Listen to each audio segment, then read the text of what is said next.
미국 내에 문제가 뭐 하나 있는 거죠. 첫 번째 문제는 바로 지지율의 하락입니다. 미국 같은 경우는 선출직이라는 것이 힘이 세지만 지지율이 떨어지면 모든 동력이 떨어집니다. 그래서 51%대 지지율이 최근 조사를 보면 39%로 급락을 해요. 그리고 취임 100일 기준으로 보면 미국의 역대 80년 이후의 대통령들의 지지율 중에서 가장 낮은 게 트럼프 대통령의 지지율이에요. 안녕하세요. 중국경제금융연구소의 정정서 소장입니다. 최근 미중 관세 전쟁의 현황은 어떻게 전개되고 있나요? 미국이 관세 폭탄을 4번에 걸쳐서 진짜 폭격을 했고요.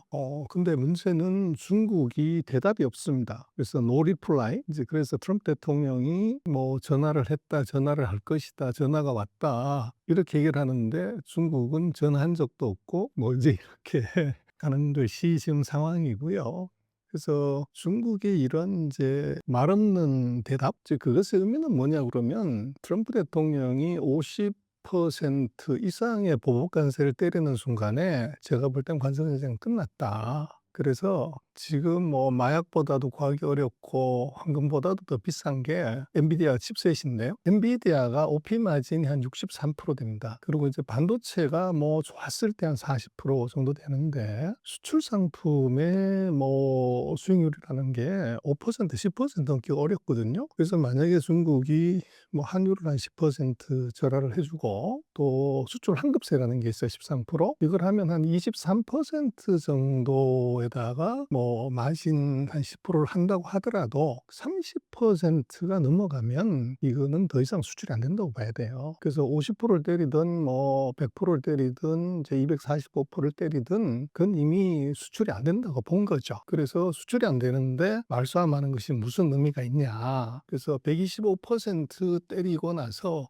중국이 아주 어른스럽게 우리는 더 이상 이 숫자 폭탄 안 한다. 근데 트럼프 대통령 그 다음번에 백악관 그 사이트에 100%더 올려서 245%다. 그렇게 했는데 중국은 답이 없어요. 그래서 그 이유는 실제적으로 이제 30%를 넘어갔을 때 이것은 그냥 기싸움, 말싸움 이걸로 봐야지 실질적인 무역 거래에 미치는 영향은 더 이상 없다. 그리고 그러면 만약에 245%에서 중국이 항복을 안 하면 그럼 2,450% 때릴래? 그래서 이건 의미가 없는 거죠. 그래서 지금 이제 둘 사이의 관계는 폭탄 던져놓고 나서 상대가 이제 손들고 나오기를 기다리는 상황, 이제 그런 정도로 정리할 수 있을 것 같아요.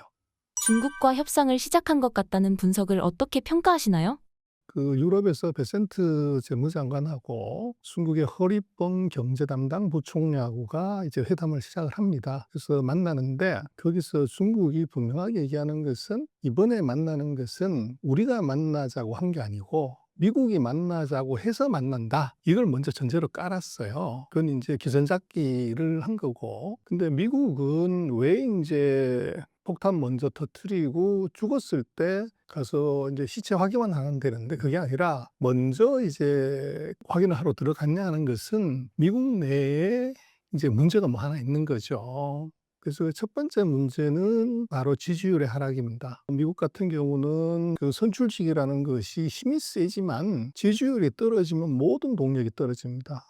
그래서 51%대 지지율이 최근 조사를 보면 39%로 급락을 해요. 그리고 취임 100일 기준으로 보면 미국의 역대 80년 이후의 대통령들의 지지율 중에서 가장 낮은 게 지금 트럼프 대통령의 지지율이에요. 그래서 그거 왜 그랬니? 그랬더니 전부 이제 관세 전쟁 잘못됐다는 거예요. 일단 두 번째로 내부적인 문제 하나는 바로 미스터 마니입니다. 그래서 미국은 금융시장이 이게 어디로 가냐가 모든 것에 가장 중요한 척도고 이게 주가가 계속 빠지는 거죠. 그러다가 보니까 아무리 목소리 큰 대통령도 두 가지 M, 첫 번째 미스터 마켓, 미스터 마니 이 두 사람한테는 이건 이제 도저히 대응할 수가 없는 문제가 생겼기 때문에 이제 중국과의 어떤 형태로든지 간에 이 문제에 대해서 명분을 세워주면 우리가 관세를 낮춰줄게 이런 얘기를 하고 싶은데 상대가 전화를 안 받는 거죠. 그러다 보니까 이제 먼저 만나자고 간 거고, 중국은 그걸 아주 잘 이용을 해서 이 미국이 급했다. 그래서 미국이 만나자고 그래서 우리가 만나는 거다. 그래서 장소도 뭐 워싱턴이나 베이징에서 만나면 되지 뭘 유럽에서 만나냐. 그게 이제 서로가 자존심 싸움인 거죠. 북경으로 가면 미국이 진 거고 워싱턴으로 가면 중국이 진 거기 때문에 중간지대인 유럽에서 이제 협상을 처음 시작을 하고 있는 겁니다. 미국이 한 수 접는 모습으로 앞으로도 진행될까요? 그렇게 보기는 조금 애매한 점이 있고요. 그러나 근본적인 것은 대통령의 의지나 고집으로 될 수 있는 문제가 아니고 이것은 이제 경제가 해결을 하는 건데, 결국은 이제 뭐 서민들의 입장에서는 목구멍이 포도청이라서 여기에 영향을 주게 되면 이제 물은 배를 띄우기도 하지만 이제 배를 전복시키기도 해요. 그래서 지금 이제 미중이 관세 전쟁을 하지만 단기적으로는 중국의 타격이 커요. 중국이 미국으로 수출하는 것을 이제 3이라고 하면 미국이 중국으로 수출하는 건 1밖에 안 돼요. 그래서 125%씩 보복 관세를 때리면 누가 타격을 받냐 그러면 중국이 훨씬 3배나 크게 타격을 받죠. 그러나 문제는 정상적인 공급망이 작동이 될 때는 소비자가 왕입니다. 사는 사람이 갑인 거죠. 미국이 갑이 맞아요. 근데 문제는 재고가 다 떨어져서 더 이상 물건이 없을 때는 공급자가 갑이 됩니다. 그래서 지금 월마트에서 파는 물건의 60%가 메이드 인 차이나인데 거기에다가 이제 100몇십 퍼센트의 관세를 때리면 단기적으로는 중국이 수출을 못하게 되지만 월마트의 재고가 완전히 소진되는 3개월 이후에는 미국의 소비자들이 난리가 나는 거죠. 그래서 애국적인 차원에서 대통령이 저렇게 중국을 이제 자초시키려고 하는 국가 정책에 적극적으로 협조해서 내가 불편하고 어떻게 보면 아쉬워도 참자 이러면 좋은데 미국은 그런 나라가 아니란 말이에요. 그래서 자기의 이익이 침해당하거나 문제가 있으면 바로 시위하고 이제 뭐 재판하고 항의하고 하는 그런 문화가 이제 너무 센 거죠. 그러다 보니까 이제 최근에 벌어지고 있는 이 미국이 조금 양보하는 듯한 느낌이 있는 것이고, 그래서 이제 어떻게 봐야 되냐 하면 우리 같은 자유민주주의 국가의 시민 생활하고 통제돼 있고 정부의 입김이 무지강한 사회주의 국가의 인민하고는 다르게 봐야 돼요.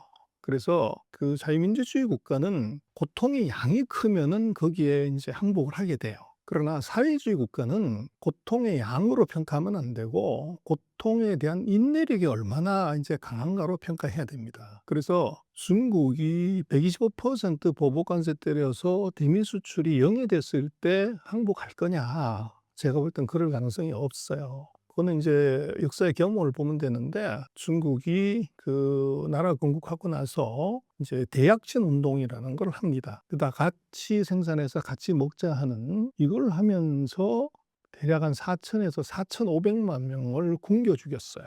그러면 뭐 이거 나라가 다 뒤집어져야 되는데 중국은 4천만 명 이상의 아사자가 나왔음에도 불구하고 국가 그대로 유지가 돼요. 그런 경험이 있기 때문에 수출이 이게 전체 수출의 한 15%가 0이 된다고 그래 가지고 국가가 항복하고 어떻게 보면은 명분을 이걸 손상시키는 일을 할 거냐? 그럴 가능성은 49%로 봐야 됩니다. 중국의 빅펀드 3 같은 대규모 투자가 미중 패권 전쟁에 미칠 영향은 무엇일까요? 중국이 반도체 펀드를 만든 건 이미 세 번째입니다. 1기, 2기인데 중국의 전략은 묻고 따버립니다. 그래서 1기, 2기 때에 합친 것보다 더 큰 금액을 이번 3기에 한 60조 가까운 돈을 보조금을 줘버리는 거죠. 그래서 이것은 뭐 누구나 돈 아까운 사람이 없는데 이 중국 정부의 고육지책이다. 다른 대안이 없기 때문에 이제 그렇게 하는 것이고, 그래서 중국의 반도체 회사들이 아직 이익을 낼 수 있는 이제 정상적인 단계보다는 아직도 투자 단계, 어떻게 보면 성장 단계이기 때문에 자금의 부족이 많을 수밖에 없어요. 그래서 지금 뭐 우리나 대만 같은 경우에 5나노짜리 첨단 반도체 라인 하나 건설하는데 250억 불, 요즘 뭐 물가 올라가지고 한 350억 불 가까운 돈이 들어가야 돼요. 근데 뭐 매출액이 그 정도가 안 되는데 그러면 새로운 공장을 어떻게 짓냐? 거기에 이제 정부가 보조금을 주는 거죠. 그래서 지금 중국의 상기 반도체 펀드는 실제로는 미국보다 더 크다고 봐야 돼요. 미국이 보조금을 527억 불 64조 정도를 줬는데 여기에는 R&D 지원금이 들어가 있어요. 그래서 순수 설비 투자만 하면은 한 40조에서 50조가 좀 안 되는 그 정도인데 중국은 지금 3,200억 위안인가 그런데 대략 한 200원 환율로 그렇게 치면 우리로 보면 60조 원 이상을 이제 보조금을 주기 때문에 미국보다가도 한 1.5배 정도 공장 설비 짓는 데에 돈을 더 많이 지원한다고 봐야 됩니다. 중국은 현재 어려운 상황 아닌가요? 그래서 이제 우리가 중국은 인당 소득 13,000달러에 가는 나라 이제 이렇게 인지를 하는데 그게 뭐가 조금 잘못되냐면 국민은 가난하지만 국가는 전 세계 돈이 가장 많은 나라 이제 그렇게 봐야 되는 것이 그 전 세계 외환 보유고 이걸 보면 전 세계 외환 보유의 28%를 중국이 갖고 있어요. 그러다 보니까 국가가 가진 돈은 뭐 전 세계에서 가장 많고 그리고 중국은 사회주의 국가이기 때문에 그 정부의 영향력이 무지 셉니다. 그래서 예를 들어서 미국은 지금 인당 소득이 뭐 83,000달러 해서 세계 1등이지만 미국의 정부 부채는 이미 100%를 넘어갔어요. 그 얘기는 뭐냐면 1인당 부채는 83,000달러가 더 많다는 거죠. 그보다 크다는 거예요. 85,000달러 뭐 이렇게 되는 거죠. 그래서 누가 정말 세계에서 가장 잘 사는 나라냐? 빚 털고 나면 가장 가난한 나라가 아이러니하게도 미국이 됩니다. 근데 빚도 자산이기 때문에 미국이 이제 잘 사는 것처럼 보이지만 그래서 지금 트럼프 대통령이 여러 가지 얘기를 많이 하고 있고 트럼프 대통령이 가장 애로사항인 것이 재정 적자가 났을 때 이거를 국채를 발행해야 되는데 전 세계가 다 미국 국채를 팔고 있단 말이에요. 그러면 금리를 더 높여야만이 이게 이제 국채가 팔리는 거죠.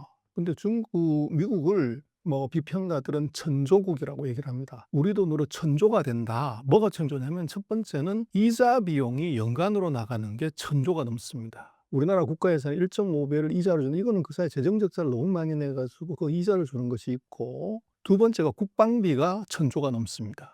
그래서 이 두 가지가 큰 애로사항인데 국방비는 뭐 좀 조절할 수 있지만 이게 적자가 계속 연간으로 조 단위가 나기 때문에 국채를 계속 발행해야 되는 문제가 있죠. 그래서 일본 같은 경우는 정부 부채가 GDP의 230%, 뭐 유럽도 이제 150%, 200%가 다 넘어가는데 중국은 순수 정부 부채는 뭐 40% 되고요. 지방 부채, 뭐 음성 부채 다 합쳐도 100%가 안 돼요. 그래서 전 세계 정부 중에서는 가장 재정 건전성이 이제 튼튼하다 그럴까요? 그게 중국입니다. 그러다 보니까 재정이 이제 튼튼하기 때문에 이걸 가지고서 첨단 산업에 자금을 대거 지원하는 겁니다. 중국 반도체 기업들의 과한 설비 투자가 부실로 이어질 가능성은 없나요? 그래서 첫 번째 이제 사회주의과 투자의 비효율은요. 이거는 조금 옛날 얘기예요.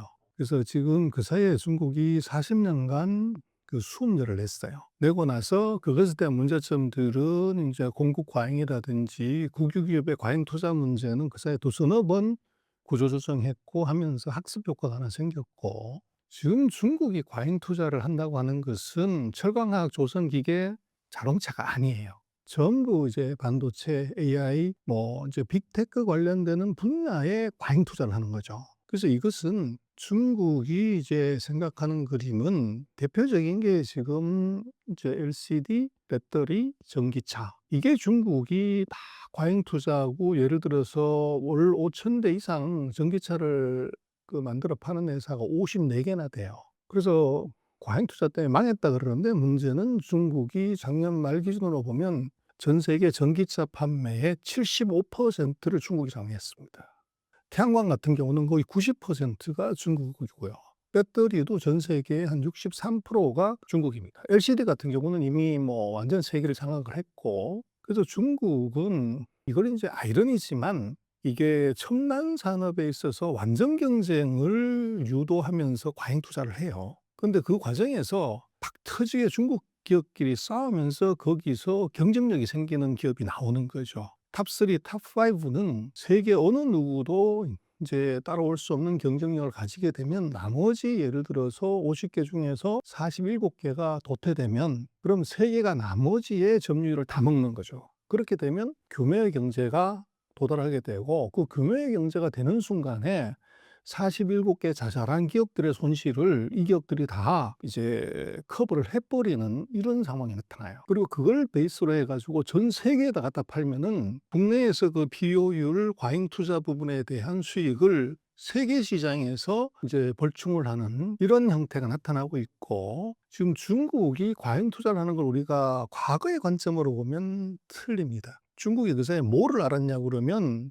과잉 투자한 후유증에 대해서도 엄청난 수업료하고 반성을 했지만, 지금 태양광, 예를 들어서 배터리, 뭐 LCD, 전기차, 여기서 어떻게 중국이 1등을 했냐면 중국이 드디어 알아버린 것 하나가 소위 말하는 공급망이라는 걸 알아버렸어요. 그래서 소위 말하는 우리가 쓰는 에컬러지, 생태계가 뭔지를 중국이 알았고, 과잉 투자를 어디다 하냐면 중국은 생태계를 구축하는 데 과잉 투자를 하는 겁니다.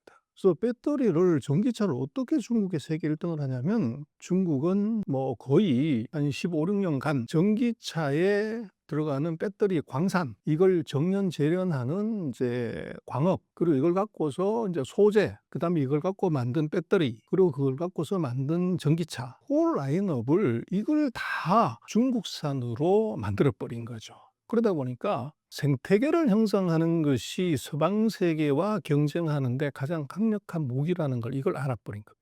그래서 지금 반도체에 있어서도 우리가 무섭게 봐야 되고 두렵게 봐야 되는 것은 지금 있는 상태에서 경쟁력이 얼마나 떨어졌다, 몇 년 차이 난다, 이게 아니고, 중국은 그런 말이 있습니다. 10년 동안 칼 한 자루만 간다. 10년 마일검이라고. 근데 칼 한 자루 어떻게 가냐 그러면 국가의 모든 자원을 동원해서 칼 한 자루만 가라.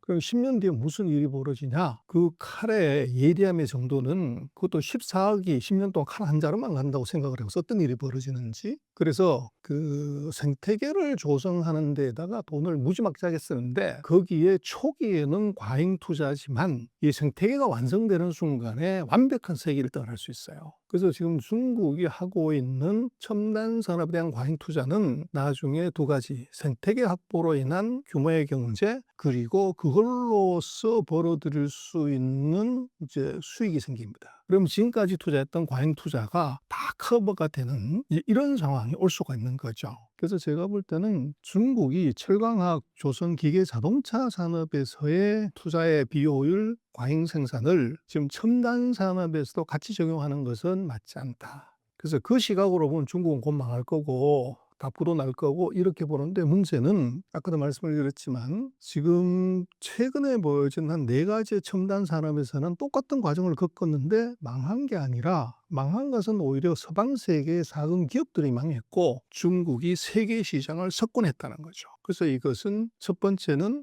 소위 말하는 공급망을 확보를 하고 생태계를 구축하고 규모의 경제를 만들어서 세계적인 경쟁력을 갖는 산업하고 기업을 육성하는 법을 중국이 알아버렸다는 거예요. 근데 이것을 그럼 서방 세계는 왜 못하냐고 그러는데, 이게 서방 세계의 치명적인 결점 중에 하나는, 서방 세계는 소위 말하는 이제 자본주의인데 이 자본주의는 프라이빗 캐피탈리즘이에요. 인간 기업은 적자가 나면 투자 못 합니다. 근데 중국은 스테이트 캐피탈리즘이기 때문에, 국가 자본주의이기 때문에 적자가 나도 정부가 투자할 수 있는 거, 전략적으로. 근데 이것의 차이가, 서방은 효율을 최우선순위로 가져가고 손익을 가장 우선순위로 가기 때문에 이것은 단기 이익의 극대화에 주로 포커스가 맞춰져요. 그런데 중국은 단기 이익이 아니라 5년, 10년의 장기 이익에다가 맞추다 보니까 단거리 경주에서는 효율성이 높은 자본주의 시장 경제가 우위인데, 중장거리 이제 경쟁, 그리고 돈이 대규모로 들어가는 산업에 있어서는 지금까지 사전 4승을 한 거죠.